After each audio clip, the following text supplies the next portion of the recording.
Hi, I wanted to talk about the mind shifts that you'll need to make to really make a recovery against cancer if you're up against a very difficult problem. In life, especially in the Western world or the richer world, we're constantly looking at problems that are really a bit like this almond milk, issues of half full and half empty glass, and it's kind of a sign of mental laziness or whatever that we often see the glass is half empty rather than it's actually half full. But what about if your cancer diagnosis is stage 4, is well advanced, it's gone outside of your lungs, it's gone into your thyroid, adrenal gland, lymphatic system, bones, spine, etc. What if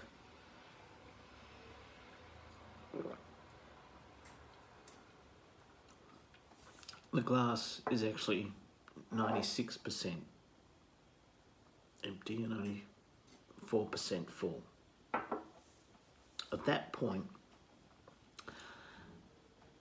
are you going to focus on the absence or focus on the 4%?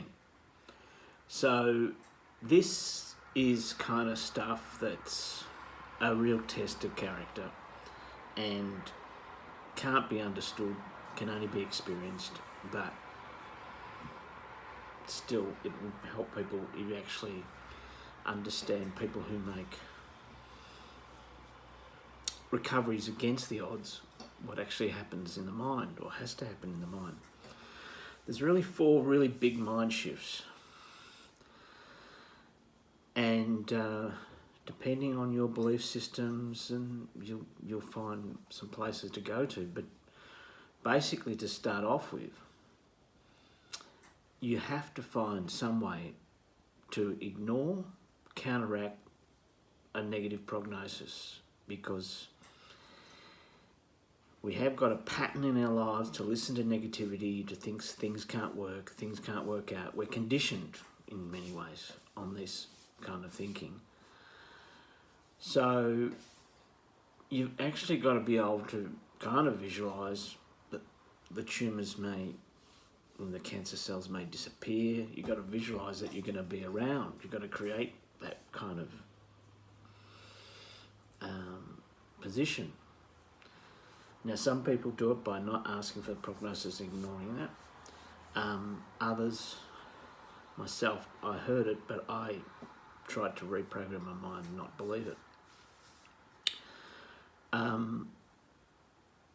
It was a big struggle to push that prognosis away. So the mind is attracted to what it's fearful of, and that deadline and timeline, I felt, could become self-fulfilling prophecy if I accepted it. So do you have the strength of character? Are you a half empty or half full person? What if it's only 4% full? So that's the first mind shift you've got to get to, because basically you've got to ward off total inaction and depression. So you've got to build some kind of hope to make yourself active, because the body is an electrical, chemical machine, and freezing with fear is not going to make things function properly if you can, at any level. It's not a common cold where you can just lie down and recover, although you try and get sleep. But it's not something where you want to go and be sleeping all day, sleeping all night, and cut off from the world. You need to actually function as a human being. So that comes to the next mind shift, which it took me 2 months to get to, and that is you actually got to accept death. And that would seem strange in that, you know, you're battling to survive if you want to survive. Why would you need to accept death to actually ward off death, ward off cancers? And that comes back to a greater understanding of the immune system, which most of us don't have. And you as a patient, you may be battling with total ignorance of it, as I was. So my kind of acceptance of death came an hour before my scan, which was after 2 months of quite heavy activity. And I didn't know, I suspected the tumours had shrunk because the spine pain had started to go, but I was only hoping for a small amount of shrinkage, and I didn't know 1 hour before whether in fact they grow, because the tumours had grown silently until they hit a nerve in the spine without my detection. So, and I just got to a point in the state of my mind where I just thought, well, I've done everything I can think that I should do. Either I'm meant to be on this earth or my time's up and I'll find out. And it was completely kind of position of calmness. And that was like night and day. Of course, the scan I had to wait a few days for, and that actually showed a remarkable clean-up of all the tumours in the left lung and the right lung. The right lung was the heaviest. So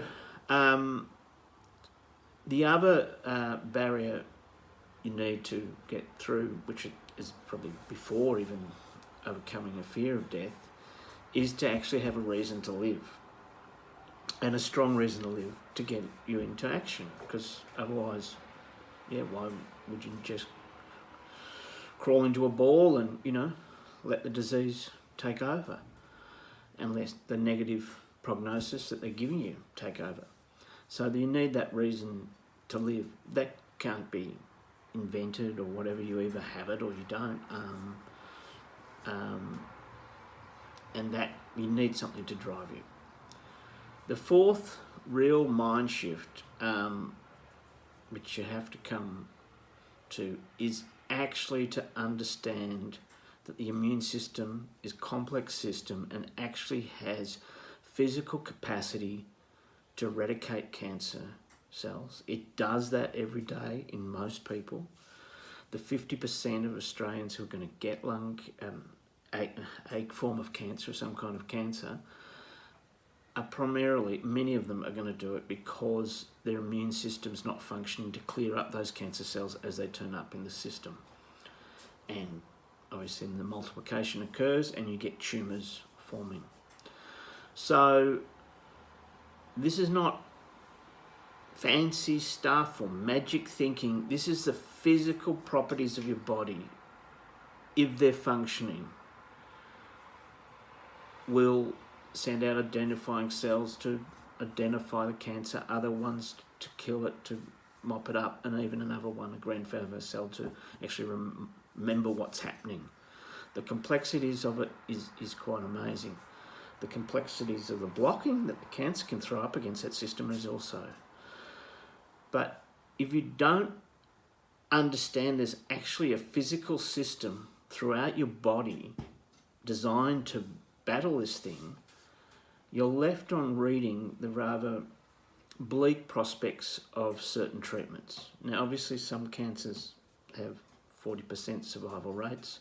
Some, like stage 4 lung cancer, have much less.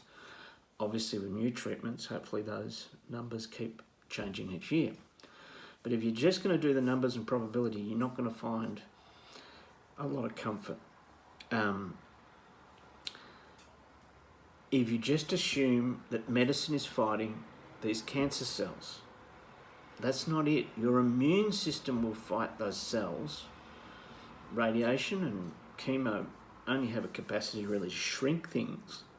And unfortunately, they don't just shrink cancer cells, they shrink any fast-growing cells with the chemo, and it will obviously damage parts of your body, your hair, your nails, other things that and your immune system that you want to work. So this new batch of immunotherapy drugs, which I had some of, is aimed at making sure there's no blockers blocking the immune system from doing its job. So this is the new direction that people are going, and all this emphasis on mental health, spiritual health, dietary health, of actually resting. Even medical cannabis in many ways for me was good to rest, and by getting 7 to 8 hours sleep rest, even with chronic nerve spine pain in my nerves, I was managing to revive and rest the immune system, which likes to recover each night with a long sleep. So all these things are really important, not because somehow magically aloe vera or whatever can clean up cancer, but because every chemical you're putting into your body, even, you know, emotional things and hormones, etc., all the triggers that you're putting in either strengthen your immune system or suppress them. And the choices you make can maximise that.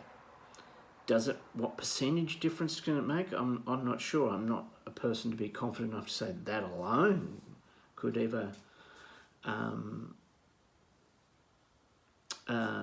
cure the cancer at the stage 4 lung cancer that I had, which is why I participate in hospital treatments, 4 different kind of medical treatments.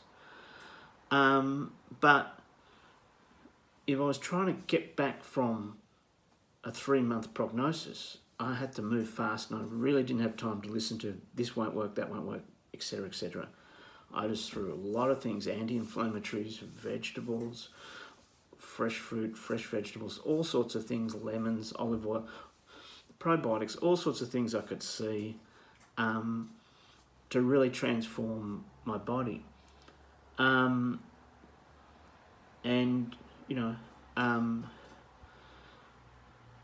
I think, you know, you're battling for your life, and, you know, you really need to have those 4 mind shifts going, because our common beliefs begin with the big C is a death sentence, and then depending on which types of cancer, you may find it's got a lot of probabilities around that.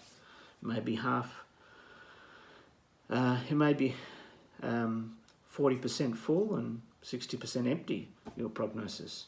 But what if your prognosis is much worse? What if it's 90% empty and 10% full, or 96% empty and 4% full? You know, you're going to have to really defy the kind of normal thinking we do in life, which is that things won't work. You've got to imagine and strive for, I want to be in the 4%, I want to be in the 1% who survive even for decades. I would have had it in my mind, I tried to brainwash myself around a figure of 14 years for some reason. But I wasn't going to accept the 3 months. And then when my disease started to be under control, they gave me another prognosis of 2 years. Again, I wouldn't accept that. I was still striving for, aiming for longevity.